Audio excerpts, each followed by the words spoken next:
ikaruhusu goli.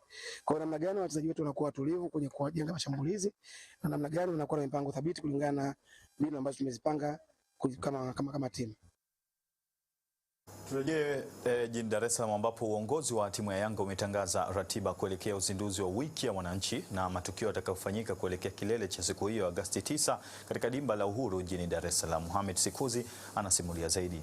Mapema leo katika ofisi za klabu ya Yanga akitoa taarifa kuelekea ratiba nzima ya kilele cha wiki ya wananchi ambayo itaanza uzinduzi wake hapo kesho kule Ushirombo Geita na kuhitimishwa siku ya tarehe 9 katika viwanja vya Uhuru jijini Dar es Salaam.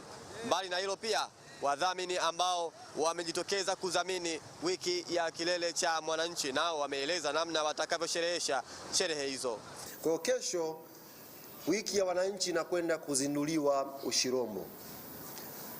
Wiki hii inakwenda sambamba na Yanga kushiriki pia uzinduzi wa uwanja wa Bukombe ambao uko pale pale Ushirombo. Jumatano tutaanza hamasa sasa za mtaani za kuuza tiketi Jumatano, na Alhamis itakuwa ni siku ya kitaifa ya wanayanga wote kushiriki kwenye zoezi la kuchangia damu. Kwa hapa Dar es Salaam tutafanya zoezi hili hapa makao makuu ya club, lakini pia hospitali za Aga Khan.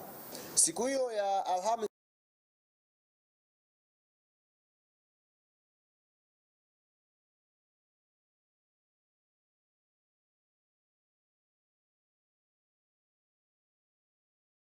wasanii ambao wataperform kwenye kilele cha wiki ya wananchi kwa maana ya Yanga Day.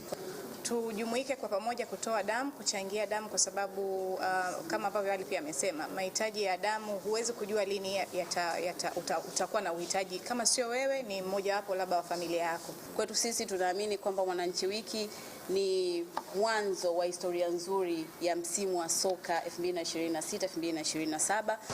Uzinduzi wa kilele cha wiki ya mwananchi utafanyika kule viwanja vya Ushirombo mkoani Geita na kutamatika siku ya tarehe 9 katika viwanja vya Uhuru jijini Dar es Salaam. Kwa habari za michezo na burudani kutoka hapa makao makuu ya klabu ya Yanga jijini Dar es Salaam, mimi ni Mohamed Sikuzi na hii ni ZBC. Sasa na Mohamed Sikuzi kwa taarifa yako hiyo. Timu ya mpira wa pete ya KVZ imefanikiwa kutoa ubingwa wa michuano ya ligi kuu ya mpira wa pete